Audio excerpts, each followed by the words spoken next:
Assalamualaikum warahmatullahi wabarakatuh. Alhamdulillah wassalatu wassalamu ala Rasulillah. Segala puji bagi Allah Jalla Jalaluh. Salawat dan salam semoga senantiasa tercurahkan untuk baginda Nabi kita Muhammad alaihi salatu wassalam. Amma ba'd, kaum muslimin yang semoga dirahmati oleh Allah Jalla Jalaluh. Jamaah rahimakumullah, masih kita akan mengaji di tamannya orang-orang soleh. Kitab yang kita kaji ini judulnya Riyadhus Shalihin. Taman-tamannya orang-orang yang soleh. Ada mungkin taman-tamannya orang-orang fasik. Mereka punya taman sendiri. Mereka punya tempat hiburan sendiri. Tapi orang-orang yang soleh juga memiliki taman untuk berwisata di sana dan untuk berlibur.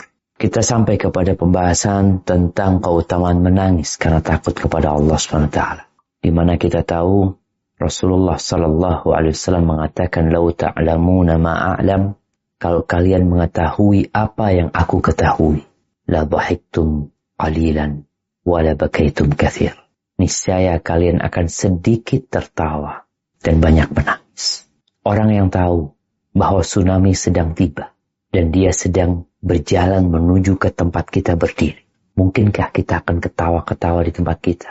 Kita akan pergi berlari menyelamatkan diri. Dan kita telah melihat bagaimana Rasulullah sallallahu alaihi wasallam menceritakan tentang seorang yang mengingat Allah, kemudian dia meneteskan air mata. Wa an Abdullah bin Sikhir radhiyallahu anhu qala ataitu Rasulullah sallallahu alaihi wasallam wa huwa yusalli wa li jawfihi azizun ka azizil mirjali minal buka. حديث صحيح رواه أبو داود والترمذي في الشمائل بإسناد صحيح. Dari Abdullah bin Sikhir radhiyallahu anhu, ia bercerita, aku pernah mendatangi Rasulullah sallallahu alaihi wasallam yang ketika itu beliau tengah mengerjakan salat, sedangkan dari dalam dadanya terdengar suara seperti suara mendidih air dalam kuali, yaitu suara tangisan. Hadis sahih diriwayatkan Abu Dawud dan At-Tirmidzi dalam Asy-Syama'il dengan sanad sahih. Inilah baginda Nabi kita Muhammad alaihi salatu wassalam, yang Allah Jalla Jalaluh mengatakan, laqad kana lakum fi Rasulillahi uswatun hasanah.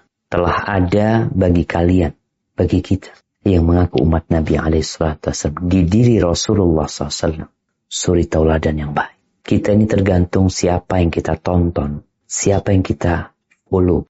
Apabila kita suka membaca tentang Nabi kita Muhammad alaihi salatu wassalam, maka niscaya akan tumbuh di hati kita keinginan untuk mencontoh beliau alaihi salatu wassalam. Tapi karena absennya diri Nabi alaihi salatu wassalam di diri kita atau di diri kebanyakan umat Islam, sehingga mereka memerlukan toladan-toladan, idola-idola yang mungkin kebanyakan mengantarkan mereka kepada kefasikan, bukan kepada ketakwaan kepada Allah Azza wa Jalla. Bagaimana Rasul sallallahu alaihi wasallam ketika beliau beribadah? Ini cerita sahabat yang bernama Abdullah bin Sikhir radhiyallahu anhu. Dia mendatangi Nabi alaihi salatu wasallam dalam kursi Nabi sedang sholat. Dia sedang sholat sunnah ketika itu beliau. Dan dari dalam dadanya terdengar suara. Suara seperti mendidihnya air. Pernah dengar air mendidih? Kayak mendidih. Ada sesuatu. Beliau sedang menahan tangisnya sallallahu alaihi wasallam. Beliau menangis tapi tidak teriak-teriak. Beliau tetap berusaha untuk menyembunyikan tangisan. Tapi ya apa hendak dikata. Tatkala sudah ditahan, tapi suara itu terdengar dari luar. Kenapa Nabi SAW menangis? Beliau sudah pernah menyampaikan kepada para sahabat, kalau kalian tahu yang aku ketahui, kalian akan sedikit tertawa dan banyak menangis. Ketika terjadi gerhana, apa yang terjadi dengan umat manusia di muka bumi di masa sekarang ini? Mereka malah berfoto-foto, tertawa, mereka share foto-foto mereka. Nabi SAW ketika terjadi gerhana, beliau sholat, takut kepada Allah Azza wa Jalla. Iya. Memang itu kejadian alam. Tapi siapa yang menyebabkan itu terjadi? Allah Jalla Jalaluh. Dan Allah mengatakan, Qul afara'aitum in ja'alallahu alaikumul layla sarmadan ila yaumil qiyamah. Kalau Allah menjadikan malam buat kalian sepanjang tahun, sepanjang masa, selama-lamanya, siapa yang dapat mendatangkan siang hari?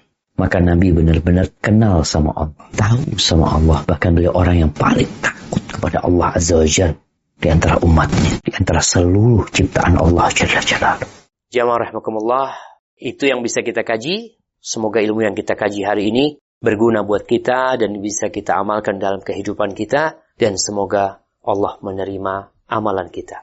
Sampai berjumpa kembali. Barakallahu fiik. Wassalamualaikum warahmatullahi wabarakatuh.